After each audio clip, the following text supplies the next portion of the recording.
Hi friends, welcome to our channel. Video பார்க்கறதுக்கு முன்னாடி நம்ம சேனல் இன்னும் யாரும் சப்ஸ்கிரைப் பண்ணாமல் இருந்தீங்கன்னா சப்ஸ்கிரைப் பண்ணி சப்போர்ட் பண்ணுங்கள். வாங்க இப்போ வீடியோக்குள்ளே போகலாம். போக்சல் கோல் லைனுக்கு யாரையும் மீட் பண்ணணும்னு சொல்லிட்டு வேற வந்திருப்பா. அப்போன்னு பார்த்து லூயிஸும் அங்கே வந்துருவான். லூயிஸை பார்த்த உடனே ஓடி போய் ஓரமாக வேற ஒழிஞ்சு நின்றுட்டு இருப்பா. உடனே ஜோவோட அம்மாவும் வந்துட்டு, ஆமாம் போக்சல் நீங்கள் என்ன பண்ணுற அப்படின்ட்டு வர கேட்பாங்க. அதெல்லாம் ஒன்றும் இல்லை ஆண்டி, சும்மா உங்களை பார்க்கலாம் தான் வந்தேன் அப்படின்னு வர சமாளிக்க ஆரம்பிச்சிருவா. இல்லையே, நல்லா அக்யூஸ்ட் மாதிரி ஓரமாக ஒழிஞ்சிட்டு நின்றுட்டு இருக்க, என்ன விஷயம், ஏதாவது பிரச்சனையா அப்படின்ட்டு வர கேட்பாங்க. அதெல்லாம் ஒன்றும் இல்லை, உங்களை தான் பார்க்க வந்தேன், இந்தாங்க உங்களுக்கு ஃப்ரூட்ஸ்லாம் வாங்கிட்டு வந்தேன், நீங்களும் சாப்பிடுங்க, உங்கள் கூட இருக்கிறவங்களுக்கும் கொடுங்க அப்படின்ட்டு வர கொடுப்பா. என்னது ஃப்ரூட்ஸா, ஆர்கானிக்காக தெரியுது, ரொம்ப காஸ்ட்லியாக இருக்கும் போல், எனக்கு ரொம்ப பிடிக்கும் இது அப்படின்ட்டு வர சொல்லிக்கிட்டு இருப்பாங்க. என் கூட வேலை பார்க்குறவங்களாம் கண்டிப்பாக எனக்கு கொடுக்காம இதெல்லாம் சாப்பிட்ருவாங்க அப்படின்ட்டு வர சொல்லிக்கிட்டு இருப்பாங்க. சரி ஓகே, உங்ககிட்ட ஒன்று கேட்கணும். அதான் இப்போ ஜோ நல்லா வேலைக்கு போக ஆரம்பிச்சிட்டார்ல, நீங்கள் கொஞ்சம் ரெஸ்ட் எடுக்கிறாங்கள, எதுக்கு இப்படி கஷ்டப்பட்டு உழைச்சிக்கிட்டு இருக்கீங்க அப்படின்ட்டு வர கேட்டுட்டு இருப்பா. அட நீ வேறம்மா, எனக்கு உழைக்கலன்னா தான் உடம்பு சரியில்லாமல் போயிடும், ஸோ முடிஞ்ச வரைக்கும் நான் என் வேலையை பார்க்குறேனே, இதில் என்ன இருக்குது அப்படின்ட்டு வர சொல்லிக்கிட்டு இருப்பாங்க. சரி ஓகே, ரொம்ப நாள் கழித்து பார்க்குறோம், நம்ம 2 பேரும் ஏதாவது சாப்பிட போகலாமா, ரொம்ப நாள் ஆச்சுல்ல அப்படின்ட்டு வர கூப்பிடுவாங்க. ஐயோ ஆண்டி, இன்றைக்கி நைட்டு நான் ஒரு டின்னருக்கு போகிறேன், ஸோ எனக்கு பசிக்கல அப்படின்ட்டு வர சொல்லிவிடுவா.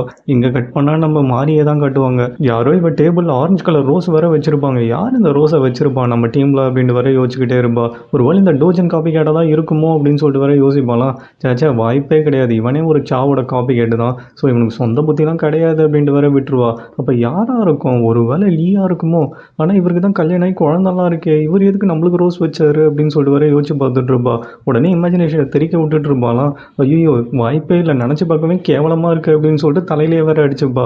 இவங்க யாருமே கிடையாதுன்னா நம்ம டீமில் ஒரே ஒரு ஆள் தான் இருக்கான், ஒரு வேளை லூயிஸாக இருக்குமோ. அன்றைக்கி கார் ஆக்சிடென்ட் அப்போ கூட அவன் கையில் ஒரு ஆரஞ்சு ரோஸ் வந்தது. ஓஹோ இவன் தான் வச்சானா, ஆமாம் இல்லை, இவனுக்கும் போக்சலுக்கும் தான் பிரேக்கப் ஆகிடுச்சு, ஸோ நம்ம சைடு திரும்பிட்டான் போல், பரவாயில்ல இதுவும் ஒரு விதத்தில் நல்லது தான் அப்படின்னு சொல்லிட்டு இவ பாட்டு இமேஜினேஷனை தெரிக்க விட்டுட்டு இருப்பா. இதுக்காக தான் அவன் ஆஃபீஸ் ரூமில் போய் உட்காராமல் நம்மளை பார்த்துக்கிட்டே இருக்கணும்னு சொல்லிட்டு நம்மளுக்கு ஆப்போசிட் டேபிளே உட்காந்தானா, நினைக்கவே செமையாக இருக்கே அப்படின்னு சொல்லிட்டு இவ பாட்டு அப்படியே ட்ரீம் பண்ண ஆரம்பிச்சிருவா. ஆனால் உண்மையாகவே அந்த ரோஸை வச்சது வேற யாரும் கிடையாது, நம்ம ஜோ தான். இவ இவ்வளோ என்ஜாய் பண்ணுவான்னு தெரிஞ்சிருந்தால் முன்னாடியே வச்சிருக்கலாமோ அப்படின்னு சொல்லிட்டு வர யோசிச்சுக்கிட்டு இருப்பான். ஆனால் இவன் நினைக்கிற மாதிரி இல்லைல்ல, அவன் வந்து நம்ம லூயிஸ் வச்சாது தானே நினச்சிருப்பா. ஸோ அவங்ககிட்டையும் போயிட்டு நம்ம 2 பேரும் வேணா எங்கேயாவது ரெஸ்டாரண்ட் போகலாமா சாப்பிட்றதுக்கு அப்படின்ட்டு வர கூப்பிடுவா.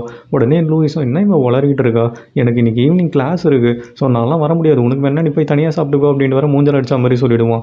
என்னது கிளாஸா அப்படின்ட்டு வர கேட்பா. ஆமாம் ப்ரைவேட் கிளாஸ், முக்கியமான லெசன்லாம் எடுக்கிறாங்க அப்படின்ட்டு வர சொல்லிக்கிட்டு இருப்பான். அப்படி என்னடா என்னை விட முக்கியமான கிளாஸ், என்ன சப்ஜெக்ட், மரியாதை சொல்லிட்டு போ அப்படின்னு சொல்லிட்டு பின்னாடி வேற ஓடிடுவா. அந்த கிளாஸ் வேற எதுவும் கிடையாது, இவனுக்கு ஸ்பெல்லிங் மிஸ்டேக் ஆகும்ல, ஸோ அதை கரெக்ட் பண்ணணும்னு சொல்லிட்டு கிம்ம வேற ப்ராக்டிஸ் கொடுத்துக்கிட்டு இருப்பாரு.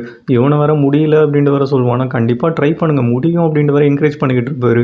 ஆமாம் நீங்கள் சொல்கிறதும் கரெக்டு தான், நான் சீக்கிரமாக ஒழுங்காக எழுத கற்றுக்கிட்டு போக்சலுக்கு லெட்டர் போட போகிறேன் அப்படின்ட்டு வர சொல்லிக்கிட்டு இருப்பான். ஆனால் அந்த லெட்டரை நான் எதையும் போஸ்ட் பண்ண மாட்டேன், நானே வச்சுப்பேன் அப்படின்ட்டு வர ஃபீல் பண்ண ஆரம்பிச்சிருவான். இந்த பக்கம் போக்சலும் சாவோட ஃபேமிலியோட டின்னர் சாப்பிட்லான்னு சொல்லிட்டு வந்திருப்பா. சாவோட அம்மா பயங்கரமாக பிளான் பண்ணுறேன்னு சொல்லிட்டு அவங்க யூஸ்வலாக சமைக்கிற மாதிரி ஆர்கானிக் ஃபுட்டாக சமைச்சு வச்சுருப்பாங்க.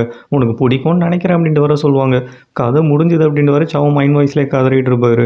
ஆனால் நம்ம போக்செல்லாம் எல்லா ஃபுட்டையும் டேஸ்ட் பண்ணிவிட்டு உடனே ஜூஸ் எடுத்து குடிச்சிட்டு இது ப்ளம் எக்ஸ்ட்ராக்டில் தானே செஞ்சீங்க அப்படின்னு சொல்லிட்டு இவ்வளோ எல்லா ஃபுட்டும் எதுலேருந்து செஞ்சாங்கன்னு வேற சொல்லிக்கிட்டு இருப்பா. இவனா தெரிச்சு ஓடுவான்னு பார்த்தா ஃபுட் ரிவ்யூ பண்ணிக்கிட்டு இருக்கா அப்படின்னு சொல்லிட்டு அப்பாவும் பையனும் பயங்கர ஷாக்கில் வேற உட்காந்துக்கிட்டு இருப்பாங்க. உனக்கு எப்படி இதெல்லாம் தெரியும் அப்படின்னு சொல்லிட்டு சாவோட அம்மாவும் கேட்பாங்களா. இது எப்படி எனக்கு தெரியாமல், நானே மலையில் தான் வாழ்ந்துட்டு இருந்தேன், இதெல்லாம் வச்சு நானே நிறைய ஃபுட்டெல்லாம் செஞ்சுருக்கேன், உங்களுக்கு ரெசிபிஸ் வேணாலும் நான் சொல்கிறேன் அப்படின்ட்டு வர சொல்லிக்கிட்டு இருப்பா. உடனே சாவோட அம்மாவும் பயங்கரமாக இம்ப்ரெஸ் ஆகிடுவாங்க.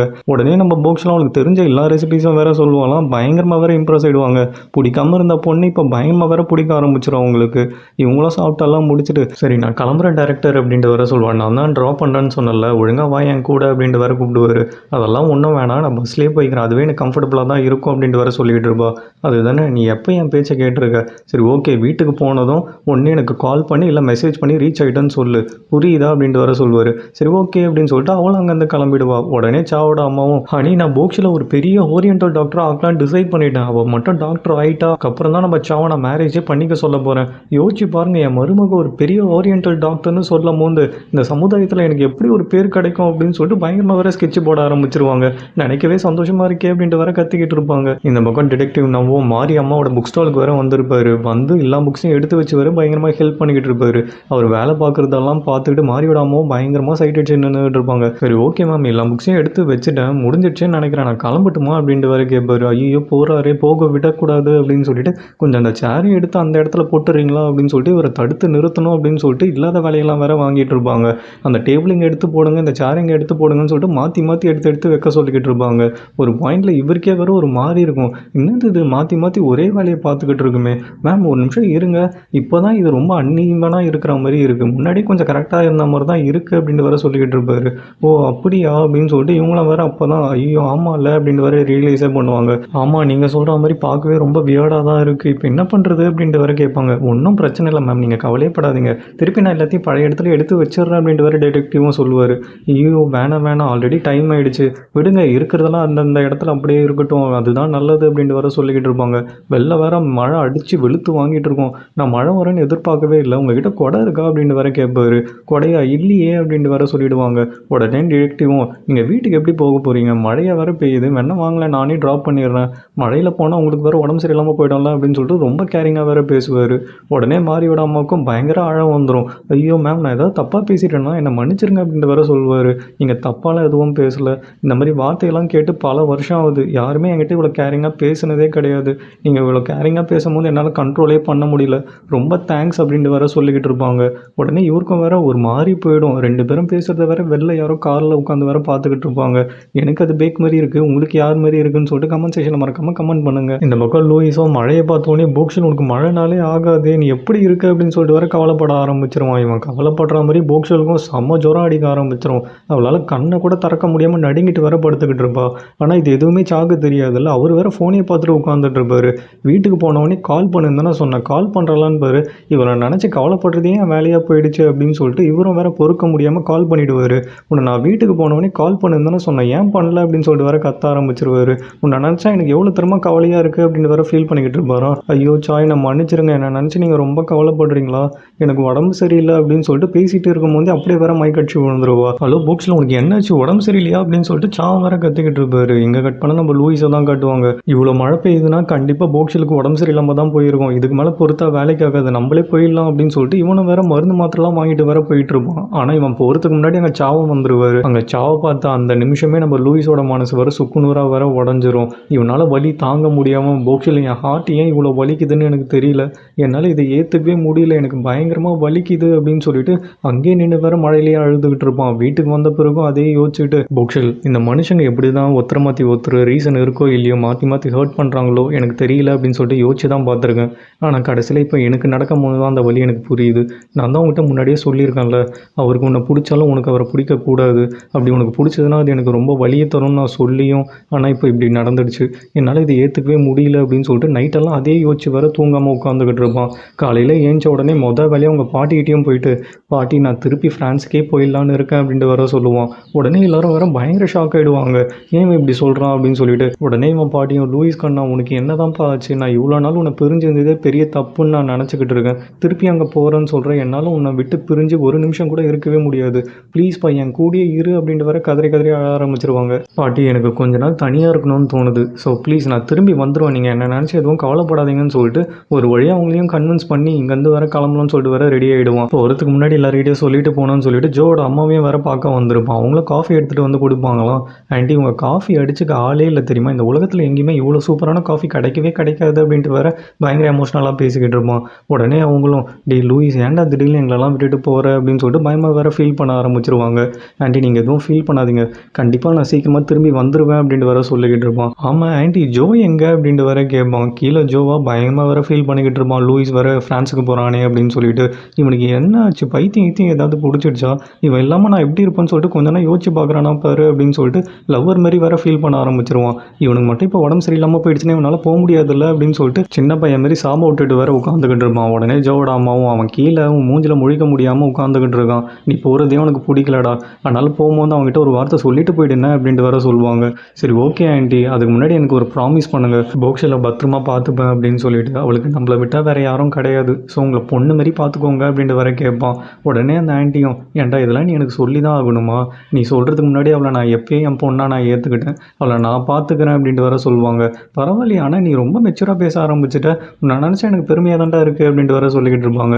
இல்லைனா உங்ககிட்ட இருந்து தான் ஆண்டி கற்றுக்கிட்டேன் அப்படின்னு சொல்லிட்டு ரெண்டு பேருமே உட்காந்து வேற ஜாலியாக பேசிக்கிட்டு இருப்பாங்க. உடனே நம்ம லூயிஸும் இந்த இடத்தையும் இந்த ஊரையும் நான் ரொம்ப மிஸ் பண்ண போகிறேன் அப்படின்னு சொல்லிட்டு அவனுக்கும் வேற ஃப்ளைட்டுக்கு டைம் ஆயிடுச்சுன்னு வர கிளம்பிடுவான். இந்த பக்கம் பேக்கும் ஒரு டேரக்டர் கிட்ட உட்காந்து வேற பேசிக்கிட்டு இருப்பாரு. அந்த டேரக்டரும் சார் உங்கள்கிட்ட ஒன்று சொல்லியே ஆகணும், இப்போ நம்ம டேரக்டர் சாவ் ஒரு சின்ன கம்பெனியில் வேலை பார்த்துட்டு இருக்காரு, அதுவும் அந்த கம்பெனியில் 2 பேர் தான் இருக்காங்க, அந்த கம்பெனியோட பிரசிடென்ட் யாருன்னு உங்களுக்கு தெரியுமா? நம்ம கம்பெனியில் வேலை பார்த்தா கோபோக்ஷி தான் அப்படின்னு சொன்ன உடனே பேக்குக்கு வேற செம்ம சிரிப்பு வந்துடும். உழுந்து வேற சிரிக்க ஆரம்பிச்சிருவாரு. அவனுக்கு என்ன மண்டை கண்ட குழம்பிடுச்சா அப்படின்ட்டு வர கேட்டுட்டு இருப்பாரு.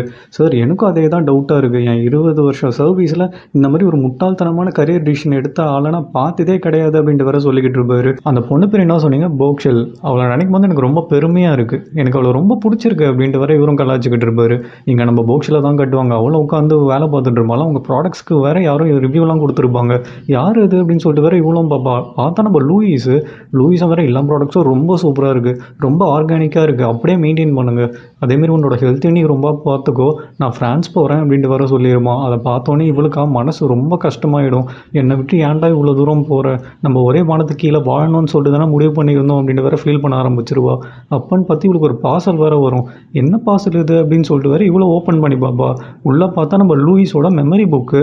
என்னது இது, இவனோட புக்கு நமக்கு அமுச்சு வச்சிருக்கான் அப்படின்னு சொல்லிட்டு இவ்வளோ ஓப்பன் பண்ணி வர படிக்க ஆரம்பிப்பா. அந்த புக்கில் இவங்க மீட் பண்ண முதல் நாள்லேருந்து நடந்த ஒவ்வொரு விஷயத்தையும் வேற நோட் பண்ணி வச்சிருப்பான். அதை படிக்க இவ்வளோ மீறி கண்ணிலேருந்து தண்ணீர் கொட்ட ஆரம்பிச்சிடும். நான் நிறைய தப்பு பண்ணியிருக்கேன், என்னை அதுக்கெல்லாம் மன்னிச்சிரு, என்னை வெறுத்துறாத போக்ஷில்.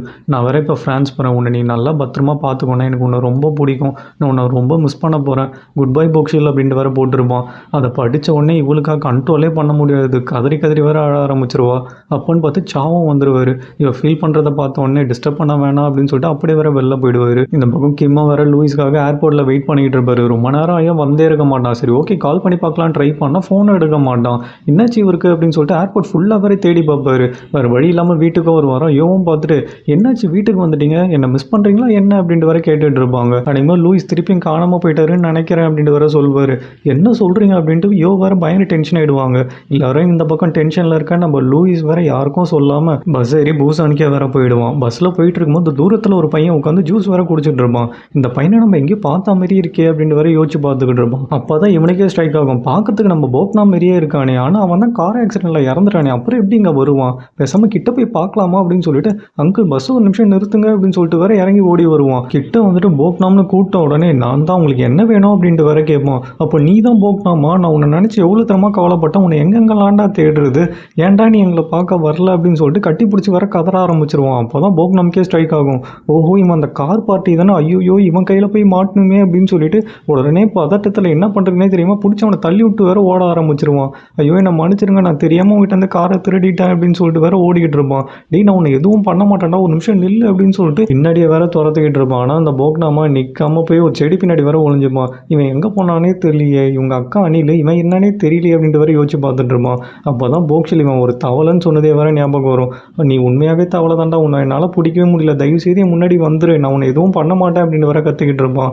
போக்னாமா ஒரு மரத்து மேலே ஏறி உட்காந்துக்கிட்டு இவருக்கு எப்படி நம்ம பேர்லாம் தெரியும், ஒன்றுமே புரியலையே, ஒருவேளை நம்மளை போலீஸில் பிடிச்சி கொடுக்கணும்னு சொல்லிட்டு தான் நம்ம யார் என்னன்னு சொல்லிட்டு தெரிஞ்சுட்டு வந்திருப்பாரோ, ஐயோ ஒரு கையில் மாட்டினா அவ்வளோதான் அப்படின்னு சொல்லிட்டு திருப்பியும் வேறு எகிரி குதிச்சு ஓட ஆரம்பிச்சிருவான். ஐயோ ப்ளீஸ் நான் தெரியாமல் பண்ணிட்டேன், நான் மன்னிச்சிருங்க, என்னை போலீஸ்லலாம் பிடிச்சி கொடுத்துறாதீங்க, நான் சின்ன பையன் ரொம்ப பாவம் அப்படின்னு சொல்லிட்டு வேற ஓட ஆரம்பிச்சிருவான்.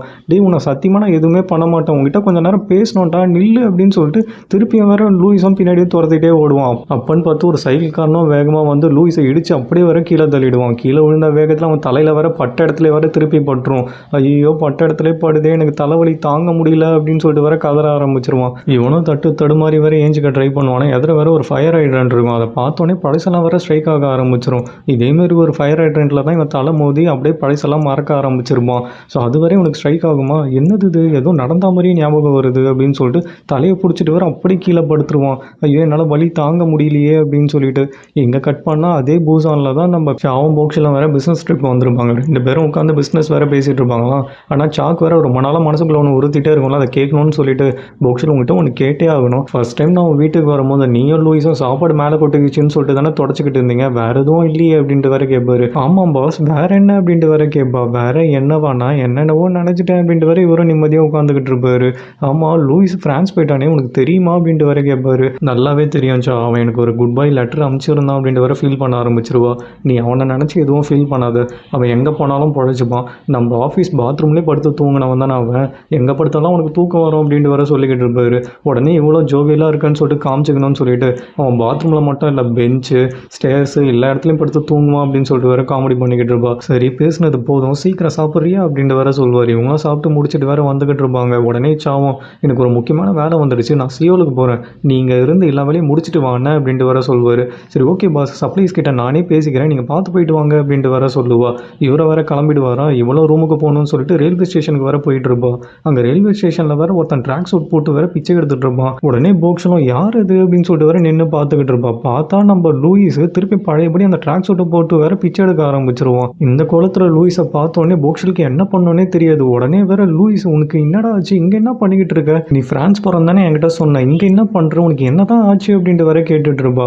உடனே லூயிஸும், என் பேர் லூயிஸா, உங்களுக்கு என்ன நல்லா தெரியுமா அப்படின்ட்டு வேற கேட்டுட்டு இருப்பான். லூயிஸ் என்ன மறந்துட்டியா அப்படின்னு சொல்லிட்டு போக்சல் வேற பயங்கரமா ஃபீல் பண்ண ஆரம்பிச்சிருவா. அகைன் பிச்சைக்காரனா நம்ம லூயிஸை பார்த்தா நம்ம போக்சல் இதுக்கப்புறம் என்ன பண்ண போறா, எப்படி தான் நம்ம லூயிஸ் பிச்சைக்காரனா ஆனான்னு சொல்லிட்டு நெக்ஸ்ட் எபிசோட்ல கன்டினியூ பண்ணலாம். அதுக்கு முன்னாடி இந்த வீடியோ உங்களுக்கு பிடிச்சிருந்ததுன்னா ஒரே ஒரு லைக்கையும், இந்த சேனலை சப்போர்ட் பண்ணணும்னு நினச்சிங்கன்னா சப்ஸ்கிரைபும் பண்ணி வச்சுக்கோங்க. ப்ரீவியஸ் வீடியோ பார்க்கறவங்களுக்கு மேலே காலையும் கீழே டிஸ்கிரிப்ஷனில் லிங்க் கொடுத்துருக்கேன், பார்த்து என்ஜாய் பண்ணுங்கள். நெக்ஸ்ட் வீடியோவில் பார்க்கலாம். until then bye bye friends.